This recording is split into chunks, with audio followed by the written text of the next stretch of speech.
Madame Marche, vous avez la parole. Merci. C'est bon. Actuellement se déroule la COP 22. L'accord de Paris... Attendez, parce que les chronomètres, visiblement... Allez, ça... Actuellement se déroule la COP 22. L'accord de Paris est entré en vigueur ce 4 novembre. Cet objectif devient une nécessité tant l'urgence climatique est là. La courbe actuelle conduit à une hausse des températures de 3 à 4 degrés. Un désastre pour l'agriculture et nos montagnes que des canons à neige ne suffiront pas à enneiger. Depuis le 8 août, nous sommes en dette écologique, c'est-à-dire que la planète produit plus que ce qu'elle peut. Cette dette-là n'est ni annulable ni remboursable. À l'heure où les grands dirigeants discutent à Marrakech de la mise en œuvre de grands principes, la région Auvergne-Rhône-Alpes ne peut rester muette. Les blablas consistant à dire que l'urgence est là et les discours plan-plan ne suffiront pas. Comme le disait Victor Hugo, il vient une heure où protester ne suffit plus. Après la philosophie vient le temps de l'action. Nous devons donc agir et vite.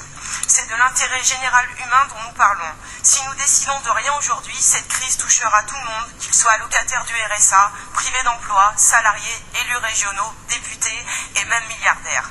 Le Rassemblement citoyen écologique et solidaire demande par ce vœu que la région interpelle le gouvernement pour demander des mesures concrètes en faveur du climat, créatrices d'emplois et des formations professionnelles adaptées.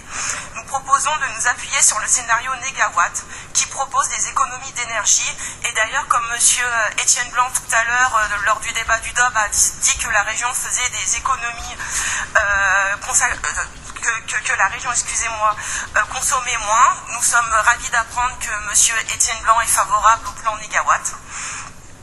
Donc ce plan Négawatt propose des économies d'énergie, plus de recours aux énergies renouvelables et la sortie du nucléaire, comprenant la fermeture des centrales du Tricastin et du Bugey, ou encore l'arrêt immédiat de tous les GP2I coûteux et anti-écologiques. A45, Lyon-Turin, Aéroport Notre-Dame-des-Landes, Center Parcs de Roibon, etc. J'arrête là car la liste est trop longue.